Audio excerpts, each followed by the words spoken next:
So this video is all about the 1 hour practice plan. I get asked this question so frequently. How do I take the stuff on your site and incorporate it for my entire team? So I'm going to tell you. So the first thing I would recommend is assess every single one of your players. Do a movement screen. It's available on the site. It will walk you right through it. Do the movement screen with every single one of your players. It's going to take you a minute. It's going to take you a good amount of time to assess every single one of your players, but the benefits are huge. So once you've assessed them, then you can start to look for some of their movement deficiencies and what you would want to prescribe them from a movement prep standpoint. So once you go to practice, the first things your athletes should do after they do their dynamic warm-up and get kind of hot and loose is some sort of movement prep routine. And there's a ton of drills on this site. You can find them in the movement prep section. After you get through that, right, and you've bucketed your athletes, hey, you do these movement prep exercises, this group over here, you do these movement prep exercises, which should take you through about the first 10 minutes of practice. Then you're going to move to your hitting prep and your hitting routine. And so your hitting prep, again, you can put your athletes in buckets. These hitters struggle with this. These hitters struggle with this. And you can put them into groups where they can go through their hitting routine together. And this is the part where you put, maybe you look at some video or you look at their in-game performance and you diagnose what you think each specific hitter needs.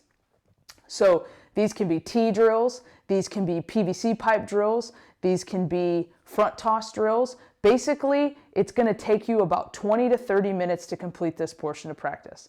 So once we get through the hitting routine, that leaves us about 20 minutes at the end to do what I like to call team activities, or anything that incorporates the entire team where we're all doing the same thing. This can be competition based, this can be hitting off the machine, this can be live hitting, this can be, the possibilities are endless. But this is where we're all in this together, we're all battling, we're all trying to compete, and this is where the practice should look the most game-like.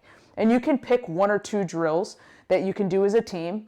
Maybe it's hitting off of the machine, and every 3 swings, we turn the machine up 1 mile per hour faster.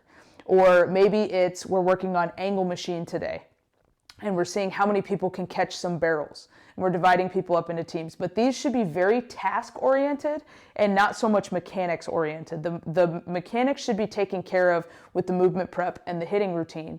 And once we get to the team activities, we should only be focused on being on time and squaring up the ball. And that's it. So design your drills accordingly. But if you do that, you might take about an hour and a half for your first 1 or 2 practices, and then after that you can accomplish it in an hour. I do it every single day in the cage, and we can get a lot done in an hour as long as we bucket the hitters and we make sure that we make an organized practice plan.